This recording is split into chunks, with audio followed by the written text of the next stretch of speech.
Hi guys, Kai here and welcome back to another episode of the Matchday Live series. Today Arsenal have a tough game coming up, don't they? Travelling to the Etihad Stadium to face Manchester City. Now Manchester City have started the season much better than Arsenal have, of course. Arsenal still without a victory in the league, although we did get a win in midweek against, who did we play in midweek? I can't even remember right now. Was it West Bromwich Albion? There we go. My mind's gone blank.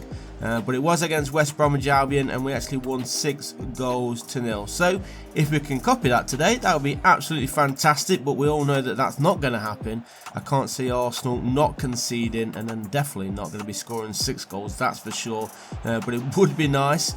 Big transfer news this week, of course, was the return of Cristiano Ronaldo to the Premier League. There was a lot of rumours going around earlier in the week that he will be going to Manchester City, which in itself would be very, very surprising. But in the last 48 hours, it has been revealed that he will be returning, and it has been confirmed by Manchester United that he will be going back to the club where he, I wouldn't say made his name, because obviously he was a big talent at Sporting, but I guess really did put him on the radar at United, and then of course he made his move to Real Madrid soon after. He did win the Premier League at Manchester United, so can he do the same this year? It'll be very interesting to see. It's nice to see him back in the Premier League, even though obviously I am an Arsenal fan.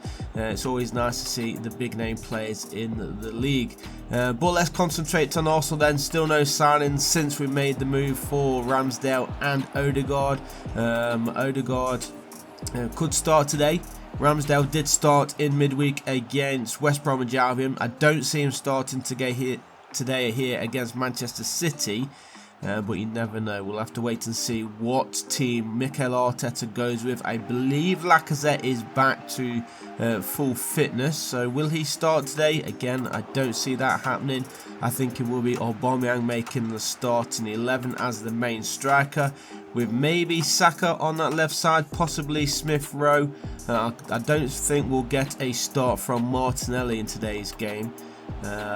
Maybe Odegaard will start as the main cam. He played really well in my opinion against West Bromwich Albion, Odegaard, so he could start today and then push Smith Rowe onto that left side. But again, it could be a start on the left wing for Saka and then Pepe on the right side. But maybe Saka will be left out yet again. We'll have to see on his fitness levels. Pepe played really well against West Bromwich Albion. And as for Manchester City, I have no idea who's going to be starting for them. It'll be interesting to see who Guardiola goes with. KDB, is he fully fit? I have no idea, if I'm totally honest. I've not been following the fitness of the Manchester City players. I think I've already resigned myself to say that it will be a City 3 points and a pretty easy win for the home team. But I'm hoping that Arsenal can at least put in a decent performance, because that is obviously something which we have been lacking in the first 2 games in the Premier League, both against Brentford and of course against Chelsea. We got dominated by Chelsea, and obviously Lukaku did get his debut goal as well for the Blues. We just didn't perform at all against Brentford, so we need to show something in today's game against City. It is the early kickoff as well. I think it's a 12:30 midday kickoff. So we're hoping that we can start off with a win to get all the other games off to a good start this weekend. The Champions League draw was made as well. Obviously, no European action for Arsenal, so not something that we was really interested in, if I'm totally honest, but it's always nice to see who gets who in the European draws. Well, let's hope that Arsenal can get themselves into some European action ready for next season. That is the aim, of course.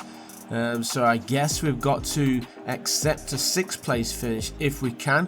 We've finished 8th 2 years in a row, which is absolutely disgraceful for Arsenal, but it is what it is. We move, and hopefully we can improve on that this year with the no distraction of the European football. We've got no real excuse to not make it, or at least be challenging for the top 4, if I'm totally honest, as we go through there. Just under an hour gone here at the Etihad Stadium, and it is Pierre-Emerick Aubameyang, who did get himself a hat-trick in midweek against West Bromwich Albion, so maybe that will give him a little bit of a lift going into this game here against City.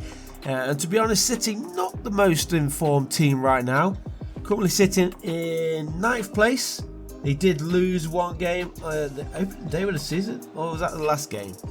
I think it was their last game, so they're down to just 3 points out of the 6, so they'll be looking obviously to get themselves a win as well in today's game, but fingers crossed Arsenal can surprise us and get us a victory. It's what we need, really is needed, especially with the international break coming up as well. This is the last game before the break as Arsenal go through. Lacazette has just come on, and there Arsenal do lead now 2-1. Alexandre Lacazette, as I said, he's just come on as a second half substitute, and he's there to score the goal. Now we need to concentrate though. We need the 3 points. We need to concentrate at the back. That is something which Arsenal have not been doing so far this season. But good ball there from Aubameyang, sees his teammate, and Lacazette's there to score his first Premier League goal of the season. As we do head towards the end of the game, then 15 minutes remain on the clock. We'll push on into the final 10 here at the Etihad Stadium. Manchester City trying to get themselves a late equaliser. Can they manage it straight through the middle here? Rodri finds Gabriel Jesus onto that far side, then Cancelo coming off. So as I said, our defence hasn't been the greatest so far this season, even with the addition of Ben White, who I am not sure whether he's going to be fully fit for this game. He did recently get COVID, so whether he's back from that or not, I'm hoping he is, just so that we can see how well he's going to be playing for Arsenal. He needs to be gelling in this start 11 as soon as possible. But there you can see Manchester City did go through and find that equalising goal which they've been searching for since Arsenal went in front.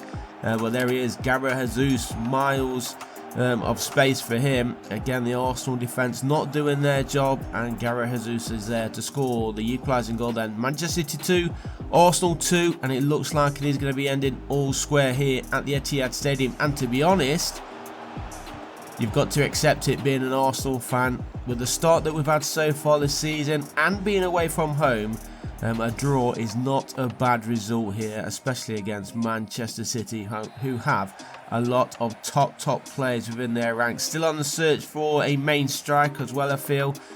So with a few days remaining of the transfer window, are they going to be able to find that striker, or will they be going in with the team that they've got? Already spent a lot of money, of course. Jack Grealish has his first goal in a City shirt. Will he get one today against Arsenal? Hopefully not. But there is the final whistle, guys. I hope you enjoyed it. Leave a like if you did. Subscribe to the channel if you haven't done so already. And I'll see you in the next one. Peace.